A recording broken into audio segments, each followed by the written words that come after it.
Представители знака зодиака Рак. Приветствую вас на канале Таро Испирационе. Таро-прогноз, гороскоп ноябрь, первая половина ноября или первые 2 недели. Любовь и деньги. Почему? Да потому что 9 числа Венера переходит в знак зодиака Весы. И если в Тельце Венера, она такая более, прагматичная, то Весы – это наши чувства. Это про любовь.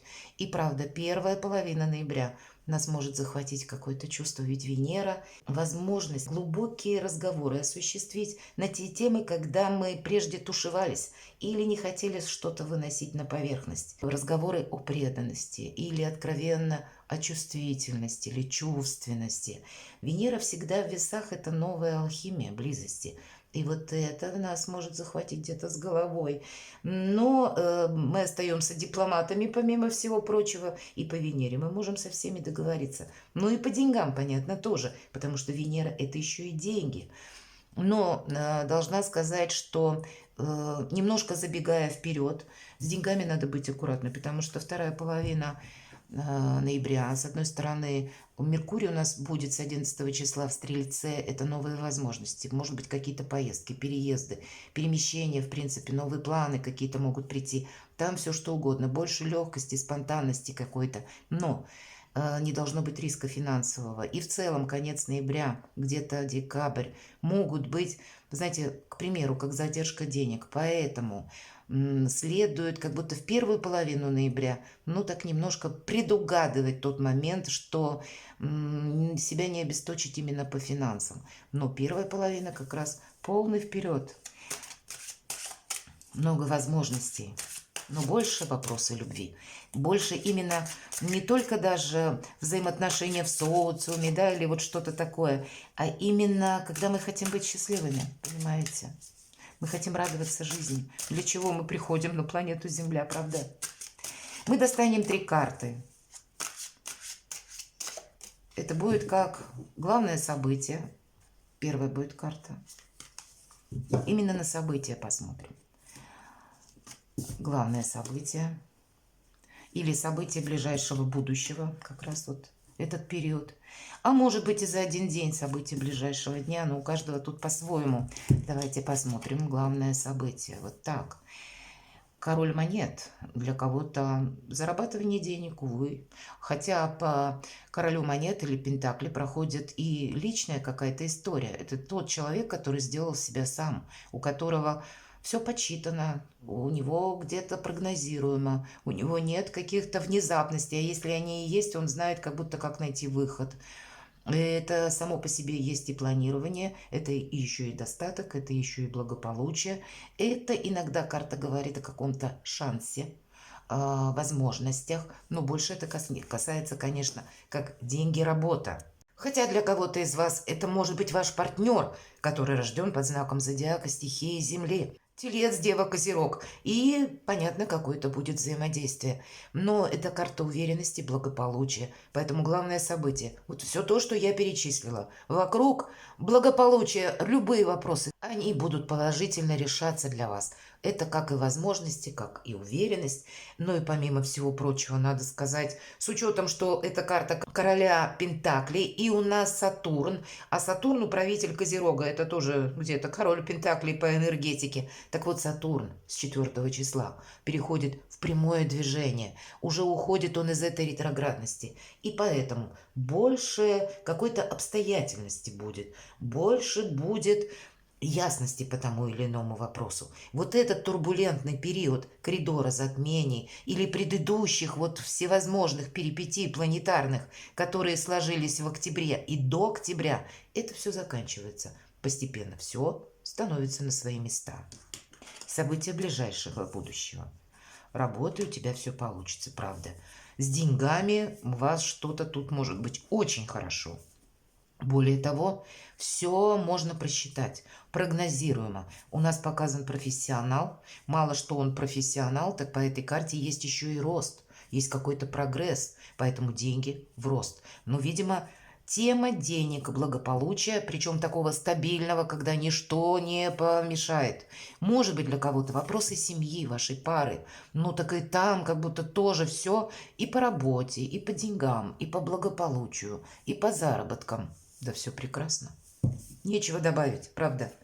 Давайте мы посмотрим события даже одного дня. Четверка кубков.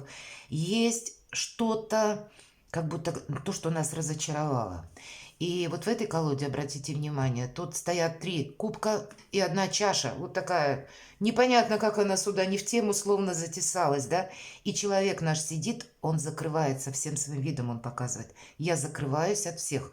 Он именно крест-накрест сложил руки на груди. Это знак где-то, карта нам передает закрытости, когда есть, ну, то, что нас разочаровывает. Это у нас кубки. Может быть, это касается отчасти в отношениях. Может быть, нам не нравится что-то. Или на 100%, несмотря на то, что все под контролем, и вы на все можете влиять, видимо, какая-то ложка дегтя по отношениям, она определенно есть. И нам карты говорят, да вообще это пустяки. Это больше где-то навеяно хандрой, либо усталостью. И обратите внимание, именно в этой колоде.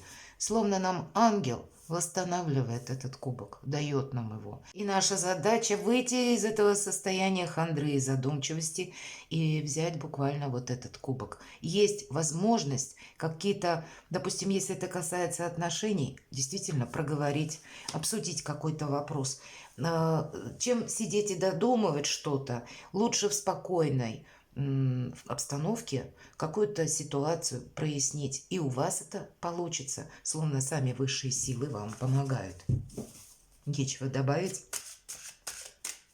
И я хочу посмотреть неожиданные события.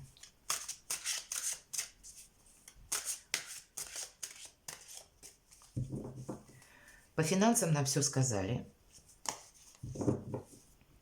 Давайте сначала посмотрим неожиданные события. Ну и любовь-то тоже. Посмотрите, как здорово. Хотела сказать, что достану карту на личную жизнь. Вот только подумала, и в неожиданных событиях у нас туз кубков. Карта радости, карта счастья, карта любви, карта предложений новых, карта, может быть, решений каких-то, которые основаны не на импульсе, а вот как по королю пентаклей или по королю монет, которые продуманы от начала до конца. Что-то надежное, уверенное, ну и, безусловно, радостное, счастливое приходит в вашу жизнь в первую половину ноября. И это в неожиданностях. В неожиданностях, мои дорогие, у вас радость. Значит, будет что-то такое, что вас не только вдохновит, а еще и наполняет уверенностью в завтрашнем дне. Давайте мы спросим, приятности, что нам будет помогать? Но когда мы, тем не менее, на своей волне, это карта отшельника. По этой карте, знаете, мы не должны с чем-то просчитаться все-таки. Поэтому, может быть, периодический анализ, как обстоят мои дела.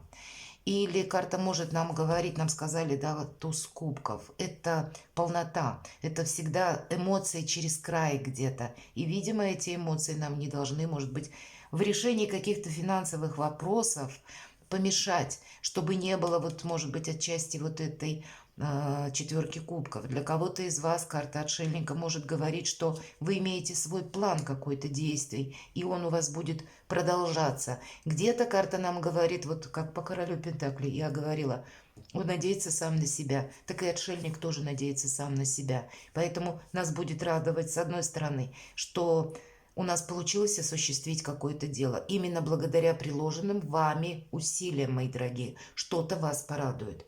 Но как будто и на будущее отталкиваться нужно от надежды на самого себя. Может быть, нам будет помогать, если мы словно не предвосхищаем успех. Если где-то мы немногословны, но вам как раз это не грозит. Вы умеете хранить тайны абсолютно на 1000%. Ну, может быть, это будет ваше такое качество очень актуально. Может быть, вы узнаете много каких-то тайн. Или пусть даже одно что-то тайное станет явным. И это даст возможность для вас что-либо обдумать. Или в изменившихся, может быть, условиях вы увидите как-то по-другому обстановку. Все-таки эта мудрость сама по себе и интуиция буквально вам помогают. Ну, замечательно. Давайте я достану совет от карт, хотя все, деньги будут. Как будто для кого актуально, помимо радости, примириться есть возможность, если правда это касается какой-то вашей личной истории или истории вашей семьи, истории вашей пары, может быть, даже и с родственниками. Дипломатия здесь у вас как высший пилотаж идет с учетом этих двух карт. Но совет от карт давайте, потому что вот старший аркан отшельника, как-то так он меня заставил задуматься, будем говорить. А вот словно, посмотрите, двойка жезлов. Есть состояние выбора. Или это не выбор, а вот на данный момент времени очень хотелось бы, может быть, какой-то прояснить вопрос. Или, знаете как, отношения, когда отсутствует какая-то двойственность. Может быть, есть еще и элемент выбора в чем-то. Одним словом, если мы говорим про совет, двойка жезлов, нам как будто придется пытаться усидеть одновременно на двух стульях. Или для кого-то работа на двух как раз работах. Или пока мы не можем, может быть, на начало месяца оставить одну какую-то работу и отдать предпочтение второй. Но вы, скорее всего, о своем словно пути уже думаете, что-то продумываете. Но вот это сама по себе, как и дипломатия, так и сохранение собственных планов, так и в вашем где-то и нашем придется в начале ноября, как будто неизбежно, ну, со всеми, если не договариваться, то, может быть, где-то не обострять какую-то обстановку. Вот, видимо, это будет тоже для вас важно. Может быть, именно потому, чтобы себе не навредить. Может быть, что-то нам даже и не нравится. Но начни настаивать, ничего не добьемся. А если какой-то просто нейтралитет мы держим, вот это нейтралитет, у нас человек как раз между двумя жезлами. Если нужно, он к одному жезлу повернется. Если обстановка того требует, он развернется и ко второму. Вот нам где-то придется адаптироваться и балансировать. Но, видимо, игра стоит свеч. Или оно того стоит. Как и, повторюсь, найти какие-то общие цели, точки соприкосновения даже с людьми чужими. Или, если со своими, значит, проговорить. Вот совершить этот самый какой-то глубокий разговор, откровенный, может быть, в вашей паре. Или в чем-то себя не обесточить, чтобы ваши планы продолжали вот такой же прогресс и развитие, ну и по финансам, понятно, тоже. И вместе с тем все равно оставаться на своей волне. Я понимаю, тут и философия для вас, но вот как будто так видят первую половину месяца карты. Перекладывайте на себя, мои дорогие, и будьте счастливы и любимы всегда.